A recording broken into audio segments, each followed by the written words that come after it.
Aku ya. Ya, Assalamualaikum Pak Eko, apa kabar? Waalaikumsalam Bu Susi. Alhamdulillah sehat Bu. Alhamdulillah. Pada siang hari ini, apa nih yang mau dibicarakan Pak Eko?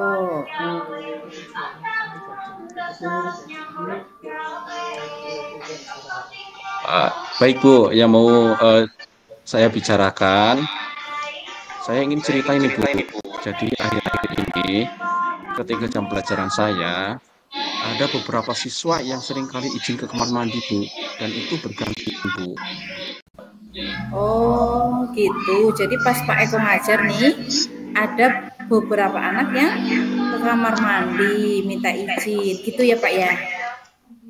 Iya betul Bu. Oh, oke. Dari cerita Pak Eko yang tadi, apa yang Pak Eko harapkan dari pertemuan kita ini saat ini?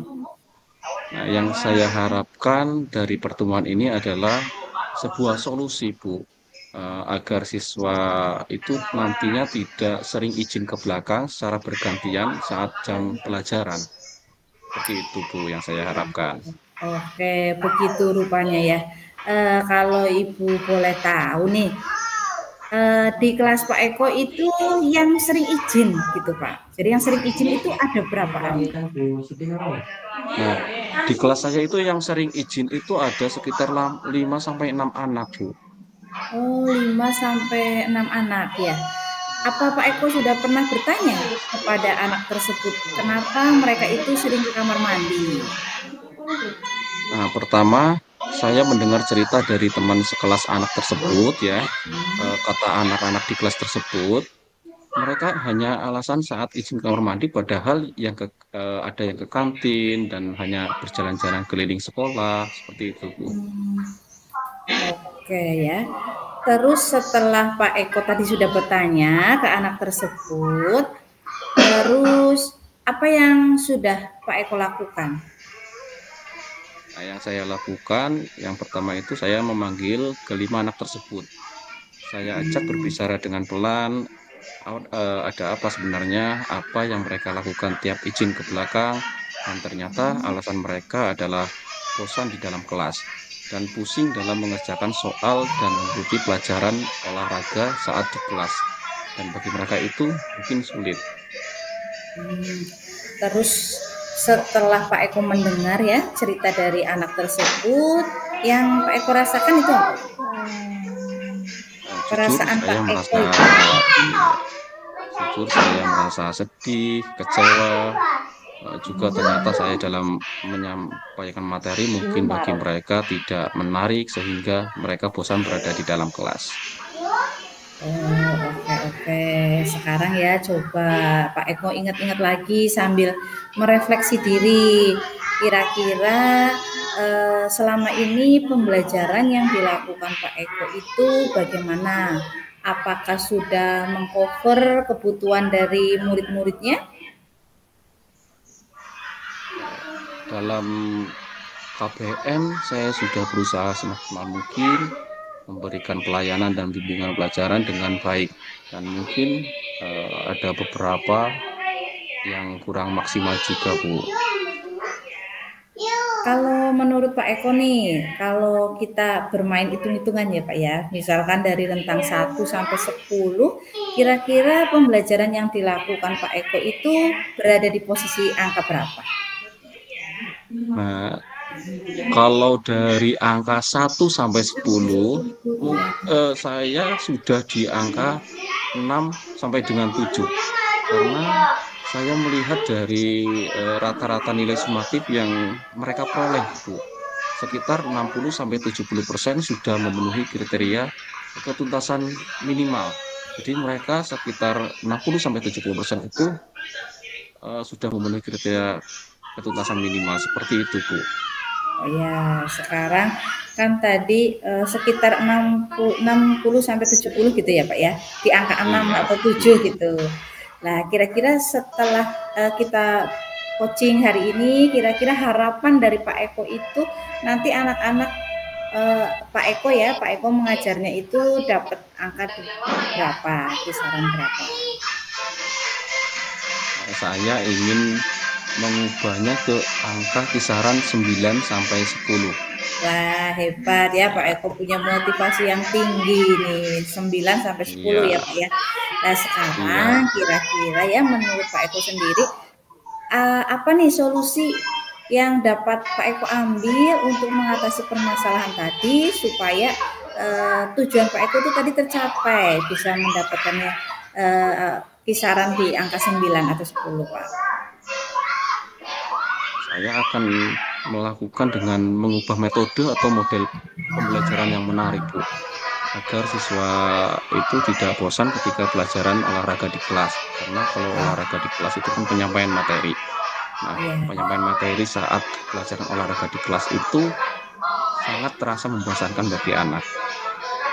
Bagus ya, bagus sekali. Jadi tadi Pak Eko berarti solusinya ingin merubah gitu ya Pak, ingin memperbaiki proses Iya. pembelajaran ya.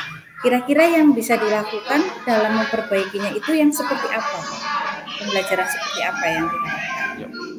Yang pertama itu pembelajaran yang menumbuhkan keaktifan siswa, terus motivasi, terutama motivasi siswa untuk senang belajar olahraga di kelas, penyampaian materi dan tidak membosankan untuk mereka. Bagus ya Pak ya, motivasi salah satunya. Ya betul sekali ya Pak, dengan motivasi jadi kan anak bisa lebih semangat lagi belajarnya. Pak Eko sebelumnya sudah pernah menerapkan pembelajaran berdiferensiasi? Pembelajaran berdiferensiasi saya sudah menerapkan, hanya saja belum maksimal, Bu. Baik, Karena sekarang masih belum begitu mendalami tentang pembelajaran berdiferensiasi pada waktu itu. baik, berarti Pak Eko sudah mencoba ya, melaksanakan pembelajaran berdiferensiasi untuk diterapkan ke dalam kelas ya. Sekarang strategi yang dilakukan untuk menerapkan Pak, agar diferensiasi itu bisa maksimal gitu. Kira-kira strateginya yang akan Bapak ambil itu seperti apa? Untuk strateginya, yang pertama saya akan mencari referensi dulu, pembelajaran yang menarik dan kekinian sesuai dengan alur Merdeka Belajar, karena alur sekarang itu kita harus berpihak pada murid. Saya pernah mempelajari materi di platform Merdeka Mengajar atau PMM-ku. Buat Menurut desain saya baru. pembelajaran berdiferensiasi itu sangat menarik dan siswa akan tertarik dalam pembelajaran olahraga di kelas atau dalam pembelajaran penyampaian materi saat di kelas. Seperti itu, Bu. Oke. Tadi Pak Eko sempat menyinggung pengelompokan ya Pak ya. Kalau Iya. dikelompokkan berdasarkan gaya belajar gitu Pak, apakah proses pembelajaran akan dibedakan? Jadi apakah nanti siswa akan dikelompokkan sesuai gaya belajar auditori sendiri, kinestetik sendiri, visual sendiri gitu? Atau bagaimana Pak? Perlu dikelompokkan atau tidak? Nah, untuk tadi kan gaya belajarnya itu berkelompok ya. Yang pertama itu ada visual, terus auditori, dan juga kinestetik. Nah, untuk prosesnya mereka itu nanti akan menyimpulkan atau menyelesaikan masalah di dalam pembelajaran yang berbeda sesuai gaya belajar mereka sendiri. Misalkan seperti ini, Bu. Misalkan yang auditori berarti saling bercerita mengenai materi yang sedang dibahas. Terus ada visual, yang kedua ada visual dengan membaca atau memahami puzzle atau gambar deskripsi tentang materi. Dan kemudian ada yang terakhir itu ada kinestetik. Kinestetik itu langsung praktek dengan alat olahraga seperti itu, Bu. Oke, baik sekali ya Pak ya. Tadi pokoknya Pak Eko ini mempersiapkan gitu ya Pak, mempersiapkan berbagai media ya yang bisa mendukung di proses pembelajaran. Kira-kira untuk mempersiapkan hal tersebut membutuhkan waktu berapa lama Pak? Kurang lebih saya harus mempersiapkan itu kurang lebih 1 minggu. Untuk mempersiapkannya, minggu depan sudah siap untuk menerapkan di kelas. Jadi anak-anak akan segera merasakan bahagia di dalam kelas saat pembelajaran. Seperti itu. Baik, baik ya Pak ya. Ini agar bisa membantu mengingatkan tadi ya Pak untuk komitmen agar bisa dilaksanakan tepat waktu. Kira-kira apa Pak yang dapat membantu itu? Mengingatkan. Yang dapat membantu tentunya dengan bimbingan kepala sekolah sebelum melaksanakan pembelajaran tersebut. Saya berkoordinasi dengan kepala sekolah dan berkolaborasi dengan teman sejawat atau sama guru yang lain. Itu yang tentunya saya butuh bantuan dari teman-teman yang lain. Baik, baik sekali ya Pak Eko ya. Jadi kita butuh kolaborasi ya Pak ya. Jadi antara tadi Bapak dengan kepala sekolah dan juga teman sejawat. Kalau di tempat Pak Eko itu ada berapa guru Pak dalam satu sekolah? Di tempat saya itu ada 14 guru, guru mapel maupun guru kelas. Dan juga ada teman yang lain seperti karyawan dan karyawati juga ada, Bu. Oke Pak, jadi kalau saya rangkum nih untuk pertemuan kita kali ini, tadi Pak Eko sudah menceritakan tentang kekhawatiran ya Pak ya, karena ada beberapa siswanya itu yang berkali-kali izin ke kamar mandi gitu ya Pak ya, saat pelajaran olahraga. Terus kemudian kita tadi Pak Eko menemukan sendiri nih rencana atau solusi untuk mengatasi hal tersebut. Betul ya Pak ya? Iya betul sekali Bu. Oke. Apa yang didapatkan Pak Eko dari pertemuan kita hari ini?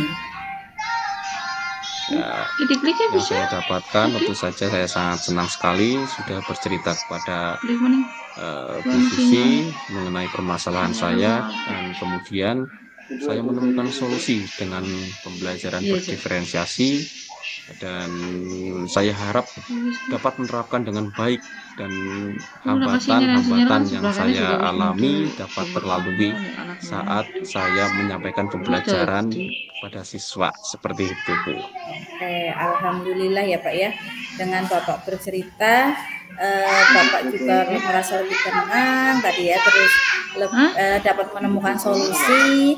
Sekarang yang Bapak rasakan bagaimana? Perasaan Bapak? Gitu. Wah, yang saya rasakan itu senang sekali, merasa terbantu, iya, merasa terbantu.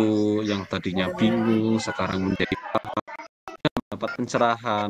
Terima kasih Bu Susi sudah membantu saya. Semoga nanti akan berjalan dengan baik dan anak-anak merasa senang di dalam kelas saat pembelajaran PJOK. Baik, baik. Saya juga senang Pak Eko. Pak Eko hari ini mau bertemu ya, menemui saya di sini. Pak Eko bisa bercerita, cari solusi sendiri, dan saya tunggu Pak 1 minggu berikutnya ya, karena tadi Pak Eko menyampaikan mau langsung praktek. Saya pengen dengar nanti 1 minggu setelah ini Pak Eko bisa bercerita ya, bercerita kembali dengan pengalaman yang sudah tadi Bapak laksanakan tentang pembelajaran berdiferensiasi di kelas. Seperti itu ya Pak Eko ya. Iya, siap Bu. Terima kasih. Sama-sama Pak Eko, sehat selalu dan tetap semangat. Iya.